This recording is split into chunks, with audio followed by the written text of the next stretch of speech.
अस्सलाम वालेकुम viewers, welcome back to Fariya food secrets. उम्मीद है कि आप सब खैरियत से होंगे। आज हम फिर हाजिर हैं आपकी खिदमत में एक नई वीडियो लेकर।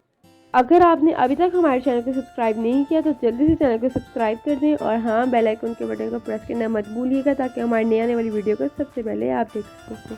आइए जल्दी से मामा से पूछते हैं कि आज हमें क्या बनाना सिखा रही हैं। तो मामा, आज आप हमें क्या बनाना सिखा रही हैं? बेटा, आज मैं आपको लंच बॉक्स आइडिया बताने लगी हूँ। इसको आप टी टाइम के लिए भी यूज़ कर सकते हैं। जो मैंने आपको पैटियाँ बनाना सिखाई थी, इसकी रेसिपी मेरे पेज पर मौजूद है।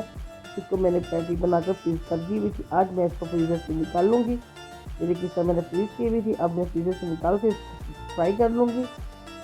ये बहुत ही झटपट तैयार होने वाली है आपकी रेसिपी। आप इसको ज़रूर ट्राई कीजिएगा, इंशाल्लाह आपको बहुत ही पसंद आए। अब ये देखिए कितनी क्रिस्पी और मज़े की हमारी पैटी तैयार हो चुकी है। मैं इसको काट कर दिखा रही हूँ, इतनी जूसी और मज़े की है। देखिए, फ्रीज़र से निकाल के भी इतनी वजह से बाजार से लेके अब मैंने क्रूसन लिए। इसके अंदर आपको इसको दरमियान से काट कर इसको हम लोग ग्रिल कर लेंगे।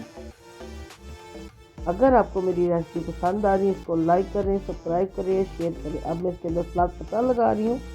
पैटी को दरमियान में मैंने काट लिया हुआ था, इसके ऊपर मैं सलाद लगा रही हूँ। आपके बच्चों को जो सी सॉस पसंद है आप इसके ऊपर वो लगाएं। किसी को केचप पसंद है, किसी को मायोनीज पसंद है, जो भी आपके बच्चे को पसंद है आप वही सॉस इसके ऊपर लगा कर इसको बना लें। बहुत ही चटपट ये तैयार होने वाली रेसिपी। आप इसको लंच बॉक्स में रखें या बच्चों को टी टाइम में बना के दें। आप इसको ज़रूर ट्राई कीजिएगा, इंशाल्लाह ये आपको बहुत ही पसंद आने वाली है और बहुत झटपट तैयार होने वाली रेसिपी है।